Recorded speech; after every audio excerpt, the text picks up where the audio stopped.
All right, so today is Thursday afternoon. It's almost 1 o'clock, November 10th. What in the world is going on here? No clue.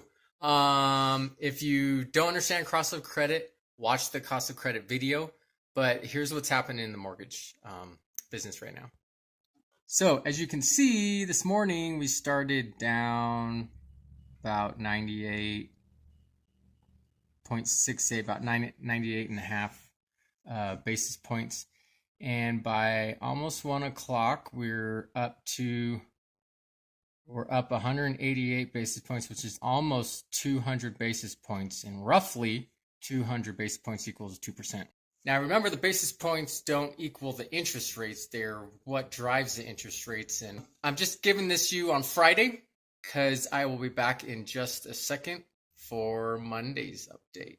And we don't have control, or we can't see why or what's going to push them in that direction.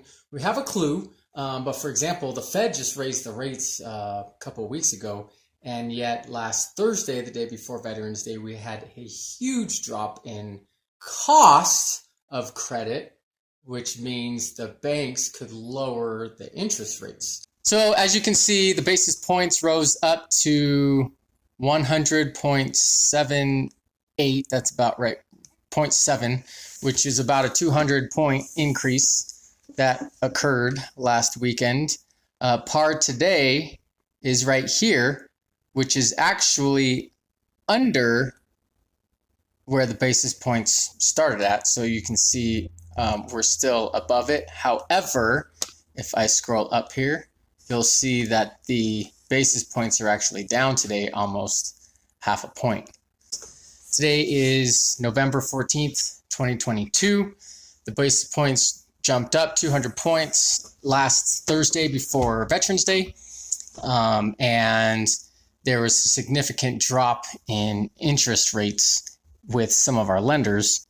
So if I go for an example today, a VA rate we have at our comp rate to help clients out, 5.9.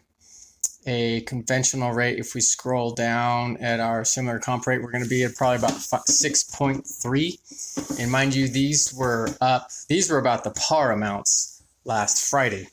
Now, again, there's no crystal ball to see when these things are going to change, but this is just an update on what happened with the basis points from last Friday and how they've gotten to today. So you can see the profit amount that banks and lenders make has been going down, so interest rates have gone up. But last Friday, there was a large surge, and one of my mortgage coaches mentioned this morning that it's probably the biggest surge, one-day surge in the last decade. The funny thing is, I was scrolling through Google News today, or my news feed on Google, and I didn't see anything about interest rates dropping. I didn't see anything about really any real estate news, except for Redfin had a article on there which was written back on last Thursday on the 10th about how they had to lose a lot of jobs and interest rates are going up, which is why the pressure on buyers has been getting pushed down, when in fact what we have was a sharp decrease in rates. I talked to some real estate agents today, and they're working hard to help a lot of buyers get their purchases done before rates might go back up. And then I was talking to my team this morning as well, and we're working on a relock for another individual who had locked a rate, because if we can save them 1%, that could be anywhere $200-300, maybe even more, which is pretty significant. So anyways, once again, if you have any questions, please reach out to me. Whatever your situation, there's a juicy solution waiting for you. And the best thing to do if you're curious about mortgage rates is to stay in touch with your mortgage broker. Love to talk to you soon.